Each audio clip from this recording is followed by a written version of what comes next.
Good morning students. एक बार फिर से मैं आप सभी का अपने इस वीडियो लेक्चर में स्वागत करता हूं।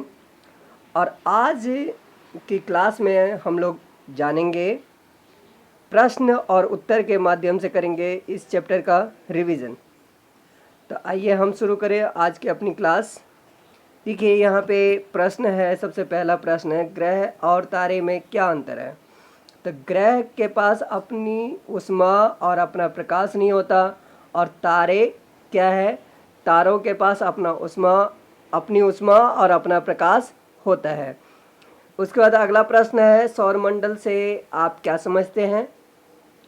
तो देखिए, सूर्य, 8 ग्रह, उपग्रह तथा अन्य खगोलीय पिंडों के समूह को क्या कहते हैं, सौरमंडल कहते हैं।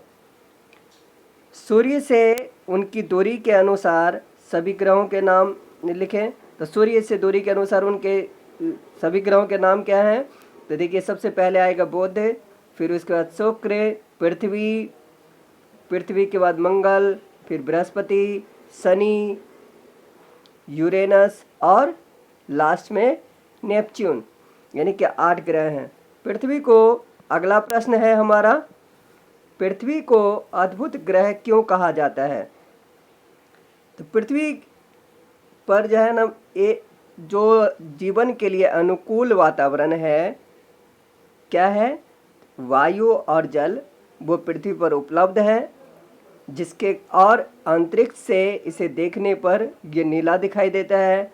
पृथ्वी एकमात्र ऐसा ग्रह है जहाँ पर जीवन संभव है, क्योंकि इस वायु और जल के साथ साथ इसका जो टेम्परेचर है, ना तो ज़्यादा, यानी कि तापमान ना तो ज़्यादा अधिक है, ना बहुत ही कम है, इसलिए पृथ्वी को एक अद्भुत ग्रह कहा जाता है। अब उसके बाद एक जो अगला प्रश्न है, हम हमेशा चंद्रमा के एक ही भाग को क्यों देख पाते हैं।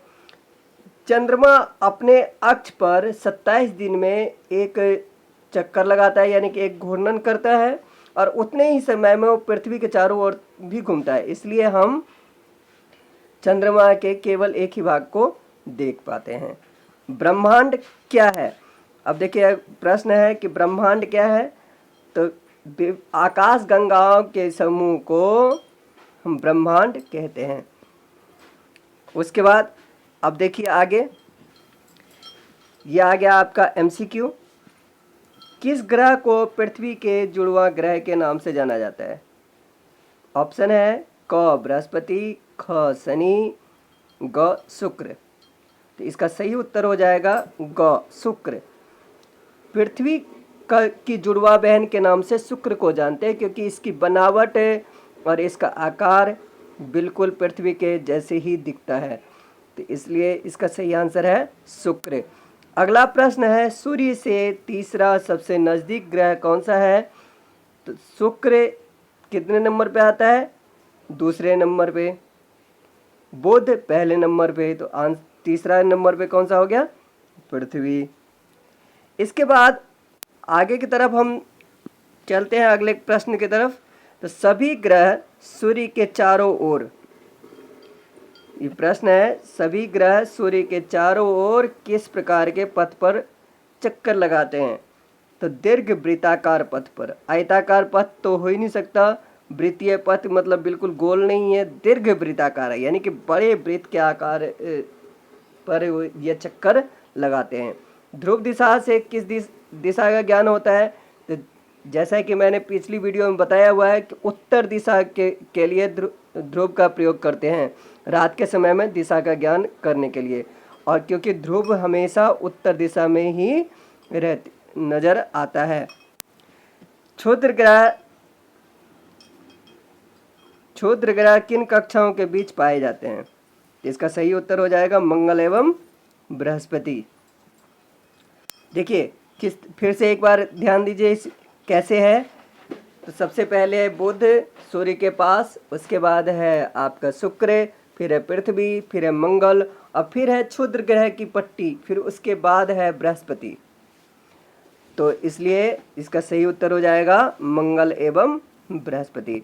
उसके बाद है खाली स्थान भरें। डैश का एक समूह जो विभिन्न प्रतिरूपों का निर्माण करता है उसे डैश कहते हैं। तो तारों का एक समूह यहाँ पे आ जाएगा, तारों का एक समूह जो विभिन्न प्रतिरूपों का निर्माण करता है उसे नक्षत्र मंडल कहते हैं। तारों की एक बहुत बड़ी प्रणाली जो होती है उसे आकाशगंगा कहा जाता है। क्या कहते हैं? आकाशगंगा। और चंद्रमा पृथ्वी के सबसे करीब है। इसके बाद अगला है सूर्य से आगे यहाँ पे देखिए, अगला है पृथ्वी सूर्य से तीसरा सबसे नज़दीक ग्रह। डैश सूर्य से तीसरा सबसे नज़दीक ग्रह, तो इसका क्या हो जाएगा? पृथ्वी सूर्य से तीसरा सबसे नज़दीक ग्रह है। ग्रहों के पास अपनी ऊष्मा तथा प्रकाश नहीं होती है।